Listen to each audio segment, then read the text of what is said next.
Photography எப்படி step by ஸ்டெப்பாக கற்றுக்க முடியும் அப்படின்னு பார்த்தீங்கன்னா, ஃபஸ்ட்டு ஃபோட்டோகிராஃபியோட பேசிக்ஸ் கற்றுக்கோங்க. நீங்கள் ஃபோட்டோகிராஃபியோட பேசிக்ஸ் கற்றுக்கணும், ஒரு கேமரா கற்றுக்கணும் அப்படின்னா, நீங்கள் வந்து பாயிண்ட் அண்ட் ஷூட் கேமராவோ இல்லை மொபைல் ஃபோன்லேயோ ட்ரை பண்ணிகிட்டே இருக்காதீங்க. அது வந்து உங்களோட எபிலிட்டியை ஃபுல்லாக கம்மி பண்ணி வச்சிடும். உங்களால் வந்து ஒரு அப்பேச்சர்னா என்ன, ஒரு டெக்னிக்கலான விஷயம் உங்களுக்கு எதுவுமே தெரியாமலே போயிடும். ஸோ வந்து அதனால் உங்களால் பார்த்தீங்கன்னா ஒரு ஃபோட்டோகிராஃபி பெரிய அளவு அச்சீவ் பண்ண முடியாது. நீங்கள் அதுக்காக ஒரு பேசிக்கான ஒரு டிஎஸ்எல்ஆர் கேமரா வச்சு நீங்கள் ட்ரை பண்ணி வாங்கிக்கோங்க. ஸோ இதில் வந்து இப்போ நம்ம ஸ்டெப் பை ஸ்டெப்பாக சொல்ல போகிறோம். ஸோ ஸ்டெப் பை ஸ்டெப்பாக எல்லாத்தையும் நம்ம வந்து டிஸ்கிரைப் பண்ணி சொல்ல போகிறதில்ல. இதுக்கு நம்ம ஒவ்வொரு வீடியோவாக நம்ம இது பண்ணுவோம். இதில் வந்து டோட்டலாக என்னென்னலாம் ஸ்டெப்ஸ் இருக்குது அப்படிங்கிறத பற்றி நம்ம இதில் சொல்ல போகிறோம். ஃபஸ்ட்டு ஸ்டெப் என்ன அப்படின்னா, ஒரு டிஎஸ்எல்ஆர் வாங்குறீங்க. டிஎஸ்எல்ஆர் வாங்கினீங்க அப்படின்னா ஃபஸ்ட்டு டிஎஸ்எல்ஆர் ஃபோட்டோகிராஃபியோட அந்த டிஜிட்டல் ஃபோட்டோகிராஃபியோட பேசிக்ஸ் என்னென்ன அப்படிங்கிறத பேசிக்ஸை பற்றி கற்றுக்கோங்க. பேசிக்ஸ் தெரியாமல் எந்த ஒரு விஷயத்தையும் நம்மளால் அச்சீவ் பண்ண முடியாது. நீங்கள் ஒரு வைல்ட் லைஃப் ஃபோட்டோகிராஃபாக இருக்கலாம், ஒரு வெட்டிங் ஃபோட்டோகிராஃபாக இருக்கலாம், ஈவன் ஒரு மாடலிங் ஃபோட்டோகிராஃபர் எதா வேணாலும் நீங்கள் இருக்கலாம். பட் உங்களால் கண்டிப்பாக ஒரு பேசிக்ஸ் தெரியாமல் உங்களால் எந்த விஷயத்தையும் அச்சீவ் பண்ண முடியாது. ஸோ பேசிக்ஸ் அப்படின்னு நம்ம சொல்ல வர விஷயம் என்ன அப்படின்னு பார்த்தீங்கன்னா, உங்களுக்கு வந்து கேமரா எப்படி ஒர்க் ஆகுது, இந்த நீங்கள் யூஸ் பண்ணுற அந்த பர்டிகுலர் டிஎஸ்எல்ஆர் கேமரா, அட்லீஸ்ட் நீங்கள் எல்லா கேமராவும் இல்லாட்டியும் நீங்கள் யூஸ் பண்ணுற அந்த பர்டிகுலர் டிஎஸ்எல்ஆர் கேமரா வந்து எப்படி ஒர்க் ஆகுது, இதில் ஆட்டோ ஃபோக்கஸ்னால் என்ன, ஃபோக்கஸிங் பாயிண்ட்ஸ்னால் என்ன, ஆட்டோ ஃபோக்கஸ்னால் என்ன, இந்த ஃபோக்கஸ் பாயிண்ட்ஸை பற்றி நம்ம இன்னொரு வீடியோவில் நம்ம இது பண்ணுவோம்.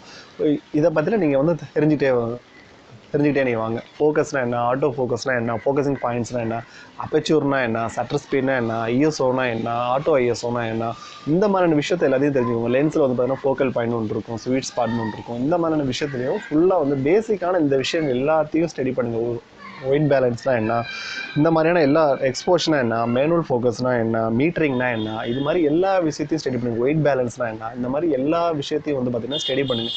இந்த மாதிரி விஷயத்தை நீங்கள் பேசிக்கான விஷயத்தை ஸ்டடி பண்ணிட்டீங்க அப்படின்னா ஒரு பர்டிகுலர் ஃபோட்டோவை பார்த்து உங்களால் ரிவ்யூ பண்ணுற அளவுக்கு நீங்கள் இருக்கணும். இதில் வந்து ஒயிட் பேலன்ஸ் கம்மியாக இருக்குது, இதில் வந்து ஒயிட் பேலன்ஸ் ராங்காக இருக்குது, இதில் வந்து அப்பேச்சர் வந்து கொஞ்சம் அதிகமாக வச்சுருக்கணும், இதில் வந்து சட்டர் கொஞ்சம் கம்மியாக வச்சுருக்கணும். இந்த மாதிரி எல்லா விஷயத்தையும் உங்களால் பார்த்திங்கன்னா ஸ்டடி பண்ண முடியும். ஸோ இதுதான் ஃபஸ்ட்டு முக்கியமான விஷயம். உங்களோட டிஎஸ்எல்ஆர் ஃபோட்டோகிராஃபி, டிஜிட்டல் ஃபோட்டோகிராஃபியோட பேசிக்ஸையும் ஃபஸ்ட்டு நல்லா தெரிஞ்சுக்கிறது தான் உங்களோட ஃபஸ்ட்டு பேசிக். அடுத்து ரெண்டாவது பார்த்தீங்கன்னா, எல்லா ஜெனர் ஃபோட்டோகிராஃபியும் ட்ரை பண்ணுங்கள். நான் வந்து வைல்ட் லைஃப் ஃபோட்டோகிராஃபி தான் பண்ணுவேன், இல்லை நான் வந்து பேட் ஃபோட்டோகிராஃபி தான் பண்ணுவேன், இல்லை நான் வந்து ஃபேஷன் ஃபோட்டோகிராஃபி தான் பண்ணுவேன் அப்படின்னு ட்ரை பண்ணாதீங்க. உங்களுக்கு வந்து எல்லா ஃபோட்டோகிராஃபியும் ட்ரை பண்ணுங்கள். நீங்கள் வந்து even wild life photo try பண்ணுங்கள், போர்ட்ரேட் ட்ரை பண்ணுங்கள், பேட் ஃபோட்டோகிராஃபி ட்ரை பண்ணுங்கள், ஸ்போர்ட்ஸ் ஃபோட்டோகிராஃபி ட்ரை பண்ணுங்கள், ஆக்ஷனபிள் ஃபோட்டோகிராஃபி ட்ரை பண்ணுங்கள், மேக்ரோ, லேண்ட்ஸ்கேப், அக்ரிகல்ச்சர், ஒரு ஸ்ட்ரீட் ஃபோட்டோகிராஃபி எல்லாமே ட்ரை பண்ணுங்கள். எல்லாமே ட்ரை பண்ணும்போது தான் உங்களுக்கு வந்து எந்த மாதிரியான விஷயங்கள் வந்து எந்த விஷயத்த உங்களால் வந்து ரொம்ப நேரத்துக்கு வந்து ஈஸியாக பண்ண முடியுது, உங்களால் வந்து ரொம்ப ஆர்வமாக பண்ண முடியுது, எந்த விஷயத்த உங்களால் அதோட ரிசல்ட்டுக்கு தகுந்த மாதிரி அச்சீவ் பண்ண, அந்த ரிசல்ட் நீங்கள் எக்ஸ்பெக்ட் பண்ணுற ரிசல்ட்டை வந்து எந்த ஃபோட்டோகிராஃபியில் உங்களால் அச்சீவ் பண்ண முடியுது அப்படின்னு உங்களுக்கு வந்து தெரியும். ஸோ இந்த ஃபோட்டோகிராஃபி இதுக்கு தான் நான் கேமரா வாங்கினேன், ஸோ அதை தான் நான் பண்ணுவேன், இதை தான் நான் பண்ணுவேன் அப்படிங்கிற மாதிரி உங்களை நீங்களே லிமிட் பண்ணிக்காதீங்க. அந்த லிமிட்டேஷன் வந்து அதுக்கு அடுத்து வரட்டும். பட் உங்களை வந்து எந்த விஷயத்தில் லிமிட் பண்ணாமல் எல்லா ஃபோட்டோகிராஃபி ஜெனரையும் நீங்கள் வந்து லேர்ன் பண்ணுங்கள், எல்லா ஃபோட்டோகிராஃபி ஜெனரையும் நீங்கள் வந்து ட்ரை பண்ணுங்கள். அடுத்து ஒன்று பார்த்தீங்கன்னா, உங்களோட ஃபேவரட் இப்போ தான் நீங்கள் வந்து ஜெனரை வந்து பிக் பண்ண போகிறீங்க. நீங்கள் வந்து இந்த விஷயத்த ஒரு 6 மாதம், 1 வருஷம், இல்லை 2 வருஷம் கூட நீங்கள் எந்த ஜெனரையும் பிக் பண்ணாமல் நீங்கள் வந்து ஜென்ரலாக எடுத்துக்கிட்டே இருங்க. உங்களுக்கு வந்து ஃபோட்டோகிராஃபிக்கான பேசிக் தெரிஞ்சிருச்சு. இப்போ அடுத்து வந்து ஃபோட்டோகிராஃபியில் என்னென்ன ஜெனர்ஸ் இருக்கோ நீங்கள் எல்லா ஜெனரையும் நீங்கள் ட்ரை பண்ணுறீங்க.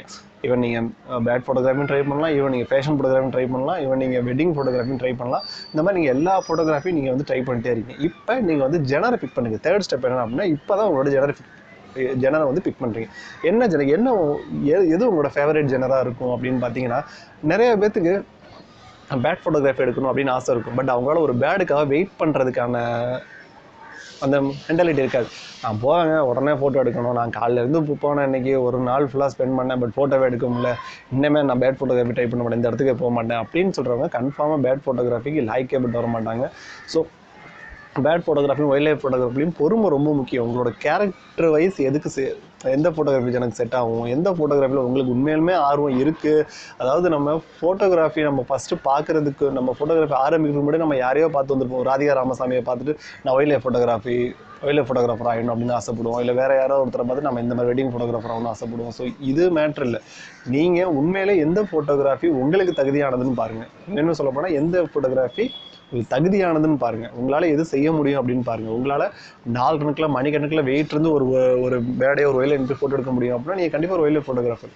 ஃபோட்டோவே எடுக்க முடியலங்க, ஆனால் இந்த விஷயம் என்னால் அச்சீவ் பண்ண முடியல, ஒரு பர்டிகுலர் ஆக்ஷன் நடந்துருச்சு, ஃபோட்டோ எடுக்க முடியல, பட் அந்த விஷயத்தில் என்ஜாய் பண்ணுங்க அப்படின்னு சொல்கிற ஒருத்தர் தான் ஒயில்ட் லைஃப் ஃபோட்டோகிராஃபராக இருக்க முடியும், பேட் ஃபோட்டோகிராஃபராக இருக்க முடியும். பட் எல்லா ஈவெண்ட்ஸும் எல்லா ஸ்டே நம்ம எடுத்தே ஆகணும் அப்படின்னு எந்த கட்டாயமும் கிடையாது. எடுக்கவும் நம்மளால முடியாது. நம்ம வந்து அவ்வளோ நம்மளோட கண் அளவுக்கு நம்மளோட கேமரா இது வரைக்கும் எந்த கேமரா வந்து பவர்ஃபுல்லாக படைக்கப்பட்டதே கிடையாது. ஸோ அது முக்கியம் இல்லை. இந்த மாதிரி உங்களால் பண்ண முடியும் அப்படின்னா ஓகே. அதே மாதிரி ஒருத்தரை வந்து ஒரு பொண்ணையோ ஆணையனால அழகாக காட்ட முடியும் அப்படின்னு நீங்கள் ஒரு வெட்டிங் ஃபோட்டோகிராஃபரோ போர்ட்ரேட் ஃபோட்டோகிராஃபரோ இந்த மாதிரி ஆகலாம். ஸோ அவர் வந்து பார்த்தீங்கன்னா நீங்கள் இல்லை எனக்கு பேட் ஃபோட்டோகிராஃபர் தான் பிடிக்கும் அப்படிங்கிற மாதிரி நீங்கள் ட்ரை பண்ணாதீங்க. உங்களுக்கு வந்து பிடிக்கும் அப்படின்னா நீங்கள் ட்ரை பண்ணி லேர்ன் பண்ணி கற்றுக்கோங்க, தப்பு இல்லை. பட் அதான் பண்ணுவேன் அப்படின்னு நீங்கள் சேவ் பண்ணாதீங்க. ஏன்னா யாருக்கு என்ன வருமோ அதை செய்கிறது தான் வந்து ரொம்ப அப்ராப்ரியேட்டாக இருக்கும். ஒரு வெட்டிங் ஃபோட்டோகிராஃபருக்குள்ள இது வந்து எனக்கு இதாக செட் ஆகாதுங்க அப்படின்னு ஒயில்ட் லைஃப் ஃபோட்டோகிராஃபரால் ஒரு வெட்டிங் ஃபோட்டோகிராஃபராக ஒன்றவர் நிற்க முடியாது. ஒரு இடத்துல நின்று எல்லாத்தையும் நிப்பாட்டி ஃபோட்டோ எடுத்துட்டு அப்படின்னு அவருக்கு ஒரு இதுவே இருக்குது. ஏன்னா அவருக்கு தேவைப்படுறது சேலஞ்ச். ஒரு பேட் வரணும், டக்குன்னு பறக்கணும், ஐயோ மிஸ் பண்ணிட்டோமே, அடுத்த ஃபோட்டோ எடுக்க முடியுமா, இப்படிங்கிற மாதிரி சேலஞ்ச் தான் அவருக்கு ரொம்ப பிடிச்ச மாதிரி இருக்கும். ஸோ அவருக்கு அந்த ஜெனரல் தான் கரெக்ட். ஒரு வெட்டிங் ஃபோட்டோகிராஃபர் அதெல்லாம் தேவையில்லைங்க, ஆளை கொண்டு நிப்பாட்டணும், நல்ல ஃபோட்டோவே எடுக்கணும், தெளிவாக இருக்கணும், அவங்களுக்கு எல்லாத்தையும் கிளைண்ட் எல்லாத்தையும் பிடிச்சிக்கணும் அப்படிங்கிற ஒருத்தர் தான் வெட்டிங் ஃபோட்டோகிராஃபர் ஆக முடியும். ஸோ உங்களோட ஜெனர் எது அப்படிங்கிறத நீங்கள் இந்த 2 வருஷம் நீங்கள் ட்ரை பண்ணியிருப்பீங்க பார்த்தீங்கன்னா, இதை வச்சுட்டு உங்களோட ஜெனர் என்ன அப்படின்னு நீங்கள் வந்து ட்ரை பண்ண ஆரம்பிங்க. அடுத்து பார்த்தீங்கன்னா பெஸ்ட்டு எக்யூப்மெண்ட்ஸை கேதர் பண்ணுறது. நிறைய பேர் என்ன பண்ணுவோன்னா, நம்ம ஒரு லோ லெவல் இதுலையோ இல்லை ஒரு ஜூம் வந்து கம்மியான ஒரு விஷயத்தையோ வச்சுட்டு நம்ம வந்து அதிகமான விஷயம் ட்ரை பண்ணிட முடியும். இல்லை ஒரு கேமரா லென்ஸை வாங்கி போட்டு, கேமரா லென்ஸ் எல்லாமே நல்லா இருக்குன்னு சொல்ல முடியாது. பட் நல்லா இல்லாத ஒரு விஷயத்தை வாங்கி, குவாலிட்டி கம்மியாக உள்ள ஒரு விஷயத்தை வாங்கி வச்சுட்டு நான் இதை நல்லா செஞ்சுருவேன், இதை வச்சு பண்ணிடுவேன் அப்படிங்கிற மாதிரி எந்த விஷயத்தையுமே ட்ரை பண்ணாதீங்க. ஒரு கரெக்டான அவுட்புட் வேணும் அப்படின்னா உங்கள்கிட்ட கரெக்டான எக்யூப்மெண்ட் இருக்கணும். கரெக்டான எக்யூப்மெண்ட் இல்லை அப்படின்னா உங்களால் கரெக்டான ரிசல்ட்டை அச்சீவ் பண்ண முடியாது. இதில் வந்து உறுதியாக இருங்க எப்போதுமே. அதுக்காக நான் ஒரு பேட் ஃபோட்டோ எடுக்க போகிறப்ப எனக்கு 600 ml எனக்கு ஒரு 17 லட்ச ரூபா எனக்கு நிக்கான் லென்ஸ் தான் வேணும், கேனான் லென்ஸ் தான் வேணும் அப்படின்னு அடம்பிடிக்காதீங்க. அதை வந்து ஒரு ரெண்டலுக்கு எடுத்து ஒரு ட்ரை பண்ணி பாருங்க, உங்களால் அச்சீவ் பண்ண முடியுதா அப்படின்னா ஓகே. அந்த மாதிரி நீங்கள் வந்து ஒவ்வொரு ஷார்ட்லேயும் ஒவ்வொரு இதுலேயும் பார்த்தீங்கன்னா உங்களுக்கு கரெக்டான எக்யூப்மெண்ட்டு, கரெக்டான குவாலிட்டியான எக்யூப்மெண்ட் எப்பவுமே யூஸ் பண்ணுங்கள். முடிஞ்ச வரைக்கும் நீங்கள் பிராண்டடாக, இப்போ நீங்கள் ஒரு நிக்கான் யூஸ் பண்ணுறீங்க அப்படின்னா நிக்கான் லென்ஸே யூஸ் பண்ணுங்கள் முடிஞ்ச வரைக்கும். கேனான் யூஸ் பண்ணிங்க அப்படின்னா கேனான் லென்ஸஸே யூஸ் பண்ணுங்கள் முடிஞ்ச வரைக்கும். ஸோ இது உங்களுக்கு பெட்டர் ரிசல்ட்டை கொடுக்கும். அந்தந்த லென்ஸ் வந்து அந்தந்த கேமரா அந்தந்த மேக்குக்காகவே செய்யப்பட்ட லென்சஸ். ஸோ அதில் வந்து உங்களுக்கு ரெண்டும் சேர்ந்த காம்பினேஷன் உங்களுக்கு வந்து ரிசல்ட் வந்து நல்லாயிருக்கும். ஒரு நிக்கான் லென்ஸ் ஒரு கேமரா லென்ஸை வந்து நிக்கானில் போட்டு யூஸ் பண்ணுறதுக்கான ரிசல்ட்டை விட ஒரு நிக்கான் லென்ஸே நிக்கானில் போட்டு யூஸ் பண்ணுறதுக்கான ரிசல்ட்டு உண்மையிலுமே கரெக்டாக இருக்கும், நல்லாயிருக்கும். அடுத்து ஒன்று பார்த்தீங்கன்னா போர்ட்ஃபோலியோ ரெடி பண்ணுறது. போர்ட்ஃபோலியோ ரெடி பண்ணுறது அப்படிங்கிறது ஒரு தனி வீடியோவே பண்ணணும். ஸோ போர்ட்ஃபோலியோ ரெடி பண்ணுறது பார்த்தீங்கன்னா நிறைய பேர் பண்ணுற விஷயம் என்னென்னா, எடுக்கிற எல்லா ஃபோட்டோஸையும் அப்லோட் பண்ணிகிட்டே வருவாங்க இன்ஸ்டாகிராமில். இதாக இருக்கட்டும், நான் கூட சில இடத்துல தப்பு பண்ணியிருக்கேன், இப்பயும் சில அப்பப்போ அந்த தப்பை பண்ணிகிட்டு இருப்பேன். ஏன்னா ஃபோட்டோஸே போடாத பட்சத்தில் ஏதோ ஒன்று பண்ணுவோமே அப்படிங்கிற பட்சத்தில். பட் இதை வந்து பண்ணாதீங்க. ஏன் அப்படின்னா உங்களோட பெஸ்ட்டு தான் அங்கே முக்கியம். உங்களோட பெஸ்ட்டு தான் அங்கே பேச போகுது. இதுவும் ஒரு எடுப்பார் அப்படிங்கிறது முக்கியம் இல்லை.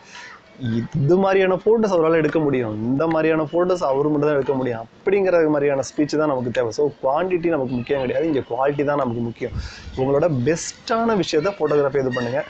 இப்போ ஈவன் நீங்கள் ஒரு வெப்சைட் வச்சு பண்ணணும், போர்ட்ஃபோலியோ பண்ணணும் அப்படிங்கிற அவசியம்